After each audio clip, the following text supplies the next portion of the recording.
Hello, everybody, and welcome to English Digest. I'm Pat. And I'm Elsie. And we're going to talk today about our topic-based writing unit, which is all about mistakes. Now, I do remember one kind of big mistake I made in my life. There are others I won't talk about, but one that's a good learning experience was in my last year of high school when we would go around and visit universities on their open days. It was the idea you'd go there and you'd check out the university, talk to some professors, and see, do I think I want to study here? And then you could apply for it a few months later. Now, I was supposed to catch the train to go to this particular university.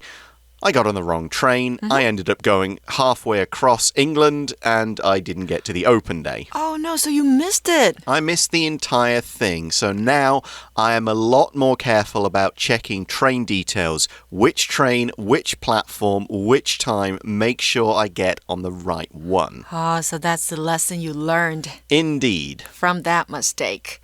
Okay, so for me, I think I should have saved more money when I was... maybe in my 20s. Aren't you still in your 20s? No, well, that's I'm my over mistake. 30. Okay. Right, so I think now I have to save more to make up the money that I didn't save when I was younger. Oh, well, no one saves in their 20s. 20s are for having fun. I just spent way too much money. Oh, well, it happens. The point is, did you have fun? I did. Then that's all right then. So lesson not learned. Lesson not learned. Well, if you've learned, you need to stop then. Anyway, let's get on to the topic and the specific instructions. And they are, when we face a challenge or a choice, we might make a mistake. However, making mistakes is not terrifying. What's important is to learn from mistakes. Please write an essay of at least 120 words and talk about the importance of learning from mistakes. 今天的提示说的是我们在生活中面对每个选择或挑战的时候，都有可能会犯错。然而呢，犯错并不可怕，如何从错误当中学习才是重要的。那请你以一篇文章说明从错误中学习的重要性哦。那文长至少是120个单词，文章必须要分段才可以。So this article doesn't give a huge amount of instructions here, which means you've got a few different ideas you could use when you're writing it. You could make it about an opinion, but you could also mention an experience. But since this is about you and us and what you feel, you'll want to use first person. I believe this, I feel I did this, that's the kind of thing. Now, if you decide you're going to talk about a mistake you made, you'll be using past tense and present perfect tense to describe what happened in the past. But you don't actually need to talk about a mistake you made. If doing so helps you make an argument, if it's a good example, then do it. But if you think you can make your argument with just kind of present tense, what you think, I think this, I believe this, then you don't need to go to past tense and present perfect to talk about something that really did happen. It will all depend on how you're going to make your argument and support your points. 这里呢是关于你，好，所以我们要用第一人称来写作。那时态呢可以用过去式或是现在完成式都行。那在叙述过去犯错的时候你不用写得太过详细，写重点就可以了。因为我们要将整篇的重点放在从错误中学习的过程和结果。And also remember, if you can't think of any real experiences of a mistake, just make something up. If your story is fake, you can still follow the same approach. You can still use this fake example to support your argument, and you can still come up with a good piece of writing. 是的，如果你真的没有犯过错 like you haven't made any mistakes in your life, 那你就编一个吧。If you haven't made any mistakes in your life, try harder. OK, 所以呢，考试临时想不到没关系，我们就赶快编写一个故事。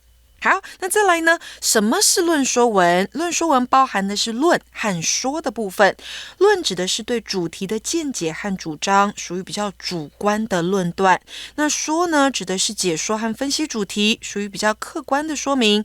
常见的论说文类型有第一个，剖析某事物的优缺点和利害得失；第二个，比较两个事物的优缺点；在第三个是说明某事物的影响或者是重要性。那面对这样子的题目啊，我们必须要提出理由，加以举证，分析原因，说明结果才可以哦。So this is an argument essay, although it could also contain narrative if you're writing about a mistake you made. But if it's an argument essay, you need to support the points you make. Think of reasons or examples that make your argument stronger.再来写什么怎么写也是我们要注意的。英文作文的架构基本上一样，分为引言 introduction、主体 body 还有结论 conclusion 的三个部分，那就像是中文当中的起承转合。那本篇论说文也是要以这样子的架构来发展。As with all essays, we need an introduction to let people know what the topic is about.A body that gives us all the story and your ideas in 2 paragraphs, and then a conclusion to bring everything together. Introduction 是文章的引言，说明文章要探讨的主题。全文的主旨句也就是 Thesis statement 常在第一段就点出来。那论说文的 Introduction 可以有以下的几种写法。第一个，你可以选择解释主题，并且说明要探讨这个主题的原因。第二个，你可以说明一般人或是专家对这个主题的看法。再来第三个，统计或学理上的报道和诠释也可以提到。第四个，清楚表达个人的看法和所支持的论点也是可以的。Your introduction should be short and straight to the point. You'll want to use the keyword mistake somewhere in your first or maybe your second sentence and get the idea early that its mistakes are something to learn from, not avoid. Do be careful about writing an introduction that's too long though, because you'll run out of space and time for the body.Body 是文章的主体，是第二个我们要写出来的东西，必须令论清楚，具有说服力，做出合理的说明，并且加上佐证的细节，也就是你的 supporting details 是很重要的。那佐证的时候呢，可以用一段或者是多段来说明。在说明某事物的重要性的时候啊，常见的写法有以下的几种。第一个，反驳或赞同一般人对这个主题的看法。第二个，举例支持自己的论点，可以提供自己或他人的经验、统计报道、科学研究。第三个，举例来推翻反面的论点。The body is all the key information. Follow the instructions, make sure your ideas build onto each other and flow from one to the next.You've likely already given your opinion in the topic sentence in the introduction, so the body should be about your reasons and examples for this idea, this opinion, with connecting transitions to make sure they fit together. 最后来到 conclusion 的部分，这个是文章的结论，那可以简单的总结或是重申前面提过的要点，也可以提出建议。这种方式的结论呢，可以让论述更明确。Your conclusion should be fairly short and it should not introduce any really new information. Wrap things up, link back to the introduction and the main idea of your essay, which is learning from your mistakes. Okay, now let's take a look at brainstorming. We've got a few different ways we could do this, but in this case, we've got kind of a chart, and again, we're going to use those 5 W's, what, where, when, how, why, to get your ideas starting to flow.这里呢，我们看到的是阶层图。那在遇到论述某事物的重要性或是影响的时候啊，你不妨利用这个阶层图，把第一段和第二段分别要写的东西列出来，最后呢，再把它变成 outline。You could brainstorm your ideas in lots of ways with simple notes, with a word web, with a chart, with bullet points, whatever works for you. So here we've got a chart with a topic sentence and the idea on the left, and then we split our essay into kind of 2 ideas. Reasons, which are a little more objective or a little more impersonal, and then experiences, which are definitely personal and definitely include the stories, and that's where you get your 5 W's. What you were trying to do and why it went wrong, when and where, because this will help you come up with ideas to prevent the mistake from happening again, and who can help you with this problem. So we've got these 5 W's as a way to organize our ideas and present them in a clear, logical way. 所以你看到阶层图这边呢，左边你会看到的是 topic sentence， 也就是那个主题。那再来呢，你会看到2格被延伸出来，上面是第一段要写的客观的 reasons， 第二段呢就是主观的个人经验。所以你看到下方的这个格子写的是 experience， 好，然后再分数出去。那有用到的 5W，H 的问句，还有一个 how， 好，是非常重要的。So here it's quite useful to split these two because your reasons can start off and your experience can support these reasons and refer back to it. So keeping them kind of separate and organized in this way will really help you with your outline. And we're going to move on to the outline now and put this in the right kind of order of sentences. We can add more details later during the writing. We can connect the sentences up, but we've got to get the basics down first, starting with paragraph 1 and introduction. And from our basic sample, it's what are most people afraid of? It's making mistakes. So this introduces the topic of mistakes and the idea that people are afraid to make them. It hasn't got to the learning from them part yet, but it's still a pretty good introduction. It's very straight to the point. 所以这边呢，在 introduction 的地方，我们看到它客观的介绍主题，接下来才会进到文章的主体，也就是 body 的部分。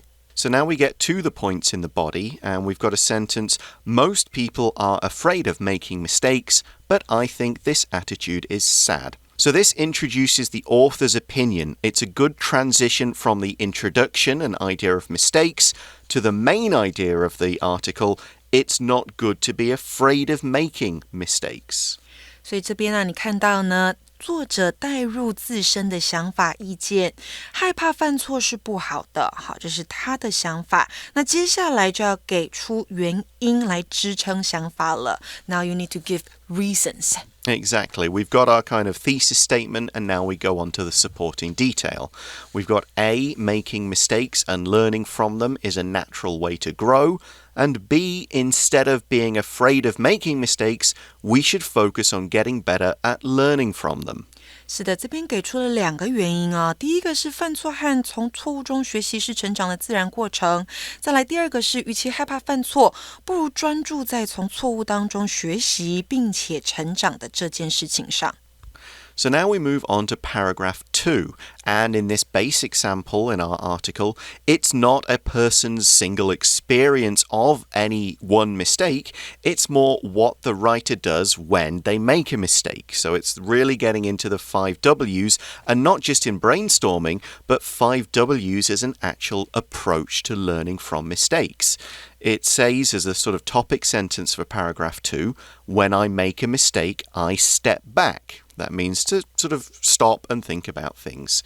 Then we've got A, I think about the mistake from many different angles. B, I use the 5 W's. And then we explain what that means. In C, ask yourself what you were trying to do and why it went wrong.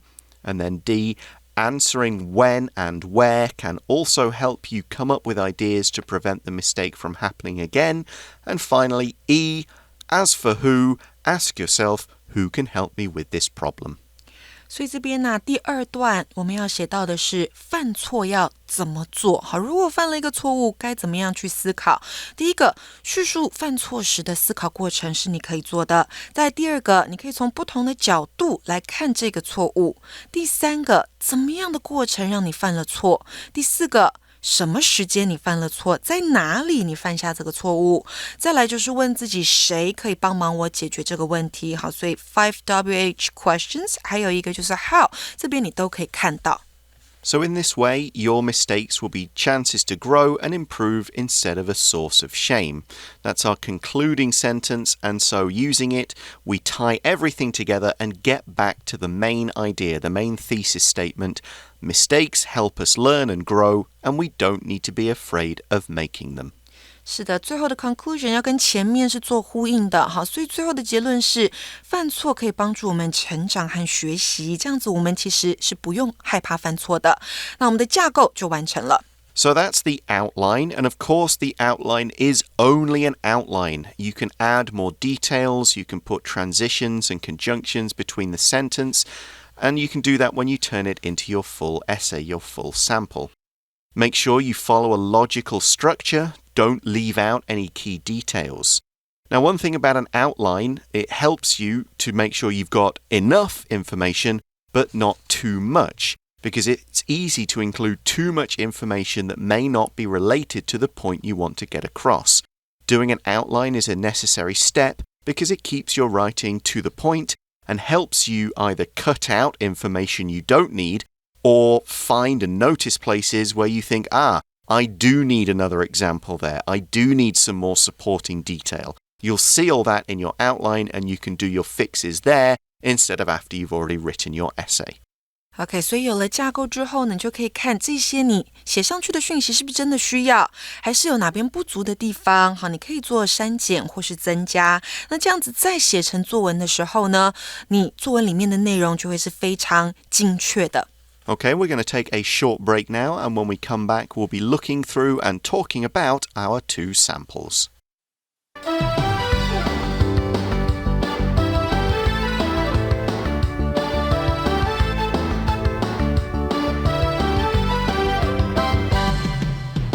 Okay, welcome back everybody. We're going to start by looking at our basic sample. What are most people afraid of? It's not natural disasters or crime, it's making mistakes. Mistakes are made every day, so I think this attitude is terribly sad. Making mistakes and learning from them is a natural way to grow.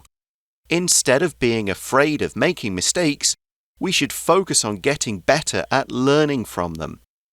When I make a mistake, I step back. I think about the mistake from many different angles. In fact, I use the 5 W's, which I learned about in writing classes. Try it yourself. Ask yourself what you were trying to do and why it went wrong. Answering when and where can also help you come up with ideas to prevent the mistakes from happening again. As for who, ask yourself, who can help me with this problem? In this way, your mistakes will be chances to grow and improve instead of a source of shame.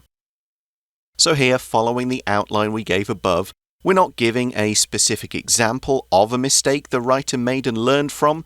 We're talking about general ideas and principles. The first paragraph is all about the author's opinion, and the second is reasons and supporting details for how we can actually learn from them. 是的，所以第一段我们看到的是作者的意见，第二段我们看到的是到底我们犯错的时候应该要怎么办。所以你会发现我们刚刚说的要用第一人称，好，他做到了。再来就是呢，在叙述过去犯的错误的时候，不用写得太详细，这篇的重点要放在这边作者也有做到的，好，从错误中学习的过程和结果。So you've often heard us talking about 5 W's and 1 H in terms of brainstorming, but here it's actually being used as a strategy to learn from a mistake. And it's good because thinking about mistakes in these very kind of analytical, scientific terms, it'll turn off the part of your brain, this more emotional side of you that worries about mistakes. And instead of going, oh, what did I do? How did I do that? Oh no, what'll people think? You're going, all right, let's do these bullets. What did I do? Why did this happen? And by looking at it that way, you won't start to get so worried. Now, we've got a few other things to look at in this article. We said, what are most people afraid of? It's not natural disasters or crime. But what is a natural disaster? Well, it's something where the natural world, it happens in the natural world in a big bad way and causes a lot of problems, deaths, injuries, damage. When we talk about natural disasters, we mean earthquakes and typhoons, we mean great big storms and volcanoes and things like that. 也就是所谓的天灾哈，天然灾害、自然灾害，像是地震啦、台风或是 landslide 土石流，这些都是。Now, the author says in the kind of topic sentence area, I think this attitude is terribly sad. Terribly is an adverb.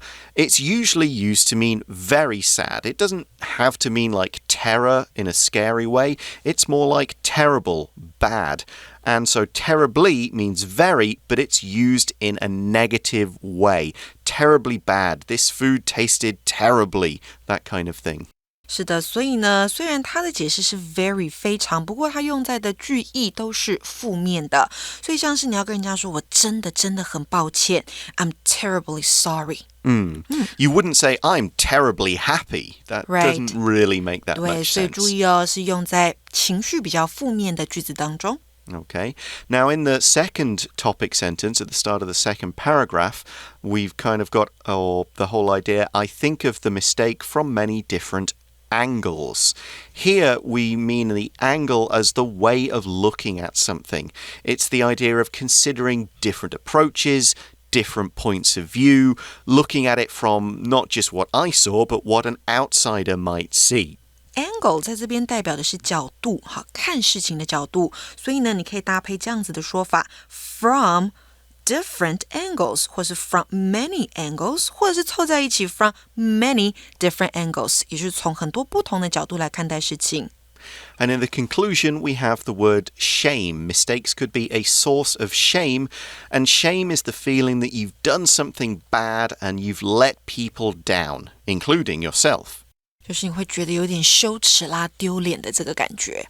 So that's the first sample. It's quite analytical. It's quite kind of don't worry about mistakes. Do this, follow this approach. Now the advanced sample is going to do things a little differently. So let's read through. Advanced sample. Ever since I was young, I've lived in fear of making mistakes. I'm sure part of the reason is that I'm a perfectionist, but part of it is the consequences of mistakes in modern education.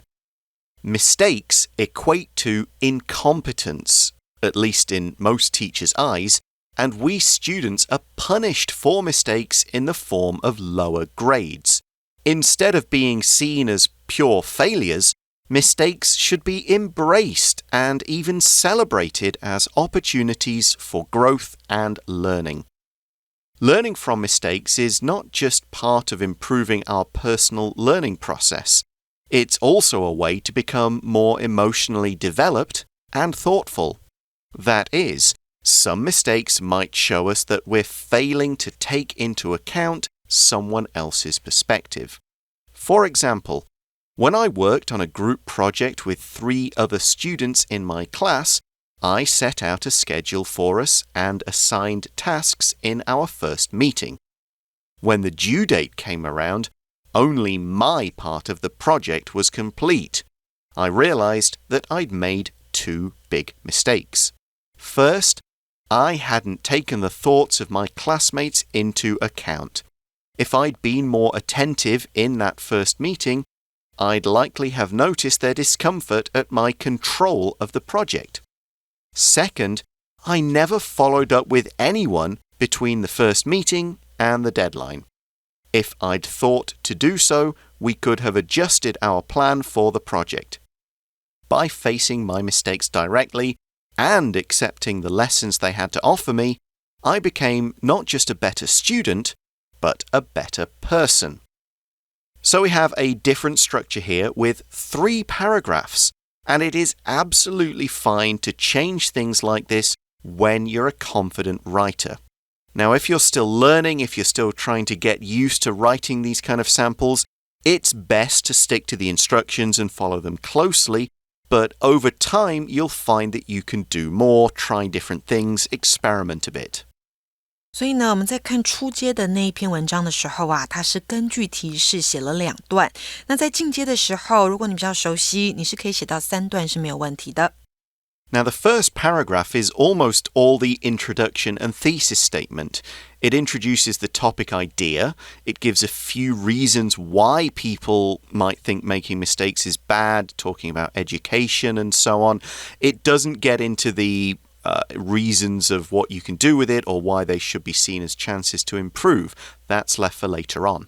这一篇的第1段当中啊，在最后一句结论句的地方，它带出了这个本篇作文的重点，也就是错误应该是被视为成长和学习的机会。到了第2段的时候，他才要叙述自己过去所犯下的错误。Yeah, the second paragraph gives reasons and the start of an example to support the statement in the first. And it sets up the situation, although it's not actually talking about the mistakes just yet. OK, 所以第2段叙述错误之后，第3段那就要解释到底什么样的 lesson 是被他学到的。And the third paragraph explains the mistake. It explains what was learned. It gives the conclusion of that learning about becoming a better student and a better person. So all of this is the real strong example that supports that original thesis statement, that original topic sentence. 没错，前后呼应，再去重申一次，再去强调一次，错误应该是被视为成长学习的机会。So we've got a few different words and phrases we can look at from this advanced sample. The first is the person saying that they are a perfectionist. A perfectionist is someone who loves to get everything right, everything perfect, and they just can't accept it when something is not 100% like they want. 也就是完美主义者。Do you consider yourself a perfectionist? Absolutely not. I'm too old to do that anymore. I'm not either. Okay. So then we've got another phrase in that first paragraph. Mistakes equate to incompetence. Equate to is kind of a fancy way of saying are the same as. OK, 所以这个是比较精准的用法，比较高级的用法，代表等同于、相当于。So in the second paragraph, we have this phrase, I set out a schedule. To set something out means basically to present it, to write it, to fill in all the details, and then show it. Like, here's our schedule, here's who will do what and when. Set out 这边代表的是说明或者是详述，可以是嘴巴说，也可以是把它写出来。Then the writer says, I should have been more attentive. Attentive is an adjective and it means you are paying attention. You are thinking about what other people are feeling or doing. You're noticing what's going on around you. You're not just focusing on yourself. 所以作者呢，他在第3段的时候说我在第一次会议的时候应该要更 attentive， 也就是更认真倾听才是。Right, we'd often describe somebody as an attentive listener, meaning they're really paying attention, or the students are not attentive today, they're not listening to the teacher. Then we've got follow up, this phrase, I never followed up with anyone. To follow up means you've made an agreement, but then you kind of go back and you check in with them and go, okay, we had our first meeting, how's it going now? Are you having any problems? Is everything okay? Do you want to make changes? You're following up and kind of seeing where things go rather than just leaving the people to get on with it. 是的 follow up 代表是更新进度或是追查更多的情况。那后面呢，接 with somebody 的时候表示与某人更新进度。那如果接的是 on something， 那就是更新某事的进度。Yeah, you're kind of checking on things, monitoring how it's going. Well, those are our 2 samples. Hopefully you've learned how 2 quite different approaches can still meet the topic expectations and do the job in both very successful ways, really. But that is all the time we've got for today. Thanks for listening to us, everybody. For English Digest, I'm Pat. And I'm Elsie. And we'll talk to you again soon. Bye-bye. Bye-bye.